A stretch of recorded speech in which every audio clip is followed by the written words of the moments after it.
Hey, what's up? A couple weeks ago, Alex Soto and I from Articulate Barbarian Productions sat down and we kind of exchanged ideas, just a casual conversation. He asked me a few questions and pointers on how to survive in the comedy industry, or really in any industry, and wanted to know more about our children's charity and the motivational speaking. Anyhow, this is the interview, or at least the highlights of the interview. Go check it out.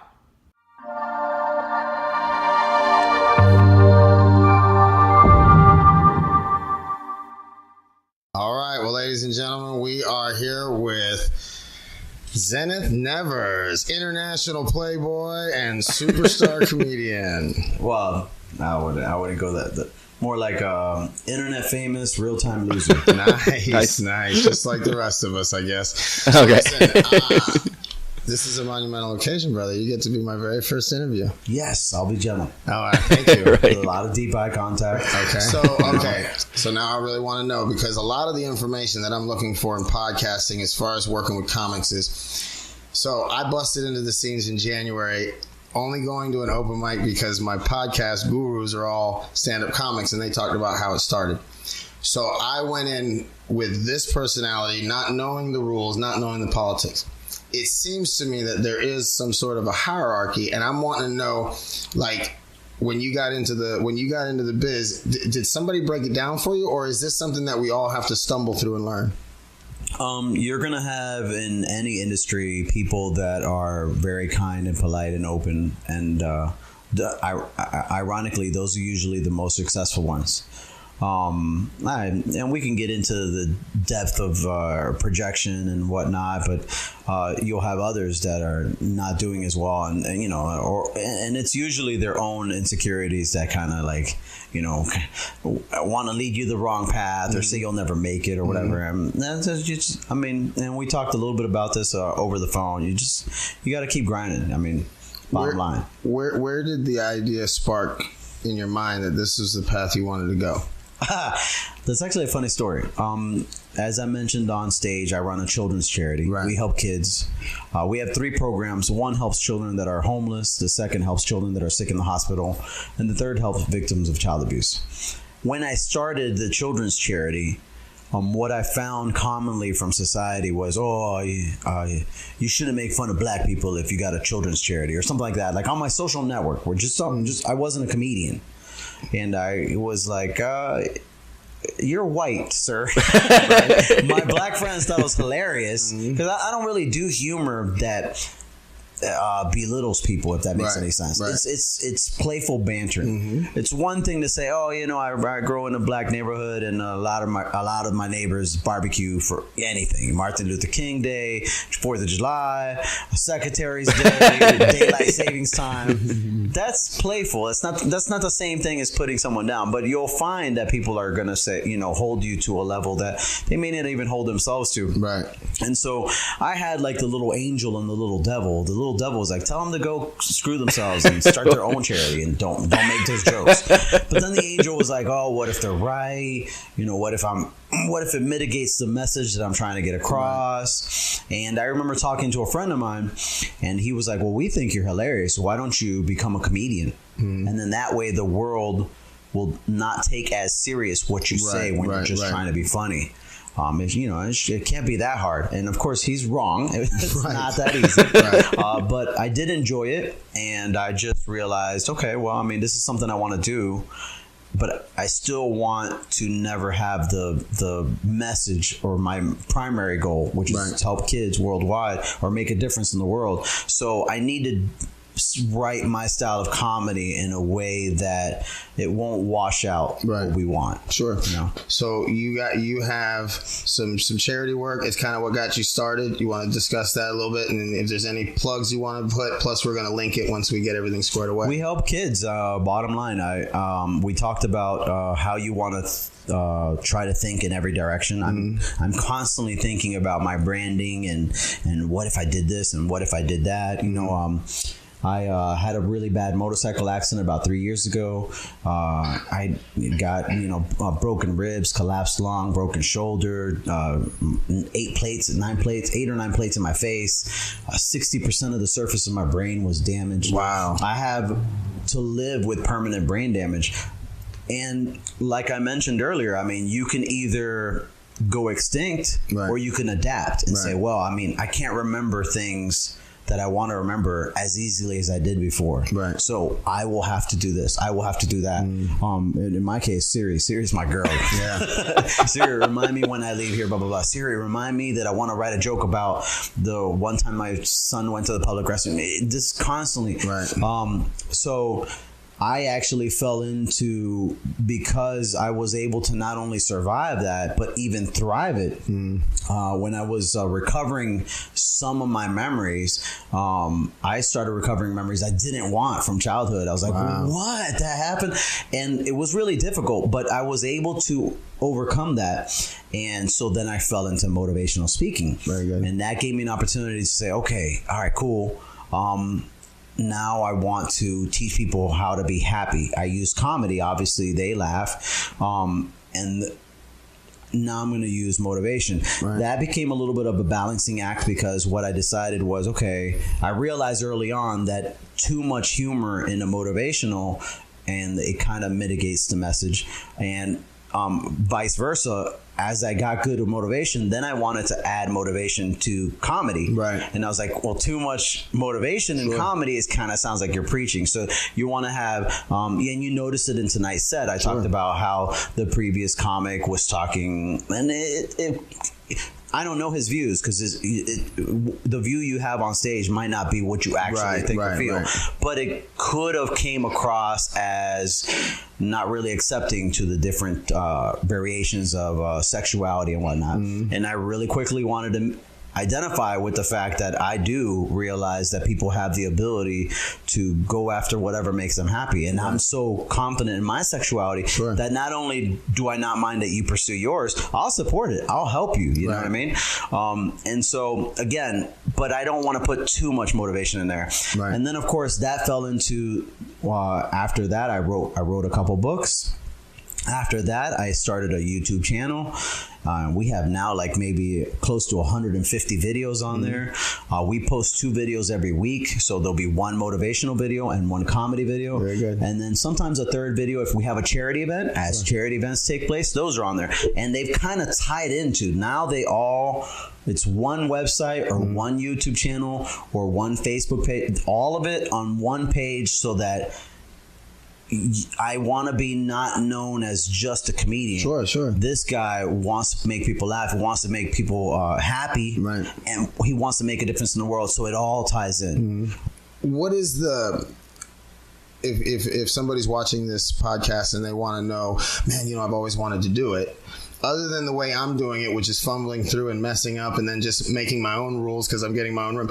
Is there so you start out as an open micer, and then what happens next? Does somebody invite you to come do a show? Or I actually was talking with a comedian friend today, and he said something that I'm going to kind of steal. Sure. He said something that really resonated with me, and that is, in comedy, there is no rule. That's the only rule. Well, I like You're that going rule. to find that people are always going to say, like example, you shouldn't be, you should be open micing for a year, or you shouldn't host until you've done a year, or you shouldn't there's no rules. And sadly, I see it all the time. People that they hold their own worth by other people's opinion. But sadly, when you entertain someone else's opinion for too long, you don't realize, but you're telling your self-conscious that your opinion of me is more valuable than my opinion of me.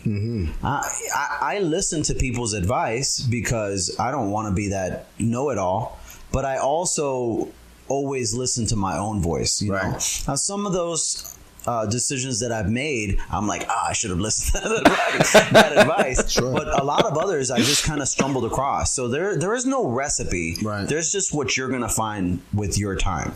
So, but just a common recipe for success is do an open mic, have a really phenomenal 5-minute set, and once you have a great phenomenal 5-minute set that's clean, I recommend clean always to start. Yeah, it's a good. Later on, when you get a following and you want to drop F-bombs, I mean, that's your calling. I mean, that's you.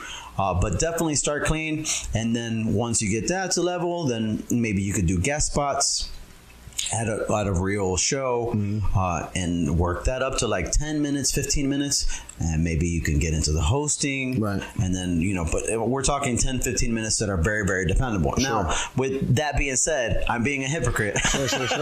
I was hosting and I was not really good. Right. When I started featuring, I was not really good.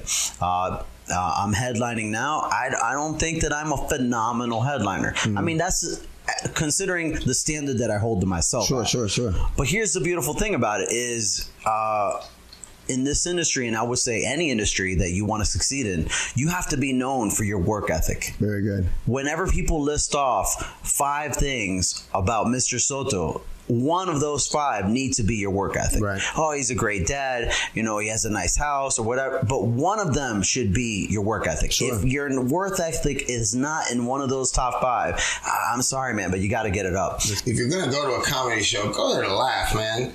Don't go there. I don't understand why people go to comedy shows and don't laugh. Well, we mentioned a little earlier, like we live in a society that more than ever needs laughter. No doubt.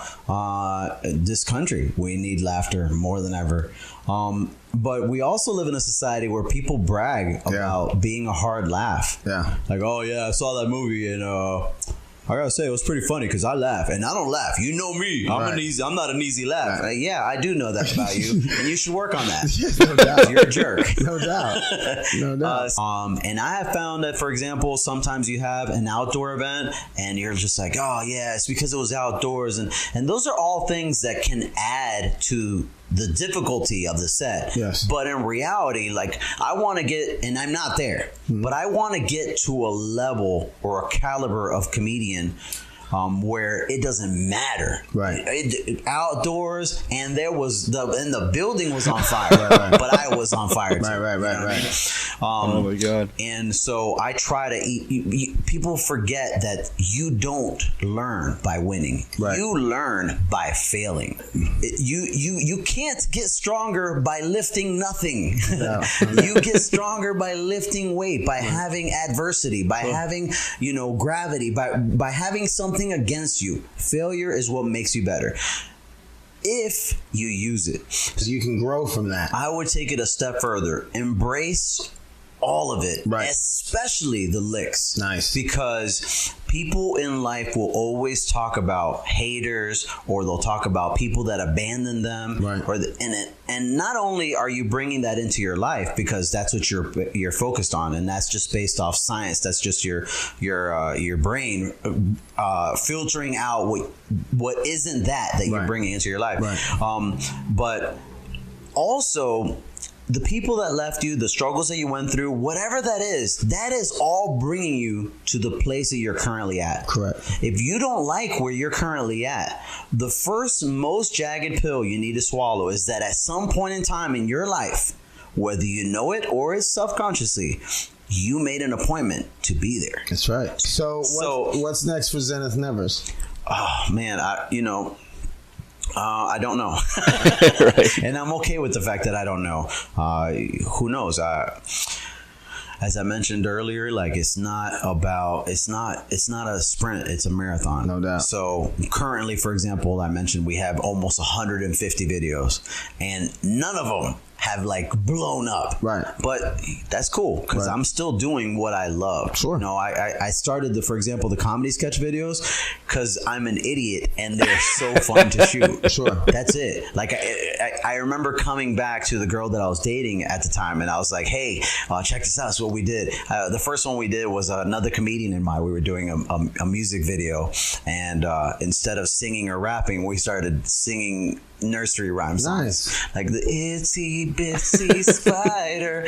And she watched it and she was like, I don't get it. This is what you did with all your time. She was so pissed. And what's funny is the more mad she got, the funnier I thought it was. No doubt. And I just realized, again, just like comedy, write the jokes that you like, keep the jokes that do comedy because you love it. Right. Don't worry about this is what people get caught up on. They get caught up on, Mount Everest peak. Right. While you're on the mountain, there's, I don't know, I've never been on there, but I'm just to make up an analogy that you understand. There's tropical wildlife or whatever on a particular mountain. There's maybe wild birds. There's maybe wild plants that you've never seen. But some people are only peak. Right. Peak. Right. Peak. Dude, you got to enjoy the journey, man. Because if you enjoy the journey and you don't ever make it to Kevin Hart or Dane Cook or whatever level that you think is your peak, doesn't matter. I was still doing all this time what I loved. So for me, yeah, I mean, I off the top of my head, I would love to, when you name 5 charities for children. Currently, you'd probably say Miracle Network, or you say UNICEF, or I would love for the Nevers Foundation to be one of those 5. To be a household name that everybody knows. Oh yeah, that's they help kids, even if they don't even know what we do. Right. That's one. I want for people to one day say, hey, who's your favorite motivational speaker? Oh man, this guy named Zenith Nevers. That'd be cool. Or a comedian. Hey, who's your favorite comedian? Oh man, I love Zenith Nevers, dude. He came from nothing or whatever. That's cool. But that's it. He started from the bottom. Now he's here. Right. Hey, I'm rocking I had a week off from work. Birthdays were the worst days. I had a week off from work, so I grew me a Drake. But I got to go to work tomorrow, so I'm going to be shaving it off. Is it more like a fake? Yeah, it's a fake Drake. Right. So yeah, I mean, my where I see myself, like I said, mentioned, hey, I want to make the world a better place, and in the meantime, I'm gonna have a great time, and that's all that really matters. No doubt. Now remember, as a little kid, we weren't introduced to black culture the way the kids are today. So like when you fast forward 30 years, he looks like a brown pimp. Now remember, I don't speak Spanish. I'm half and half. I'm half German, half Cuban, so I always got to look at it. Guys, he's not really Latino. Right, I'm not even real Latino. He's Spanish like Taco Bell is Mexican. Taco Bell. Mexico stands up to do their performance, and it's the woman who was murdered. Was it Aaliyah? No, Selena. So Selena, she dressed like Selena. She gets up and she starts singing, bro. Go ahead. Wrong ethnicity.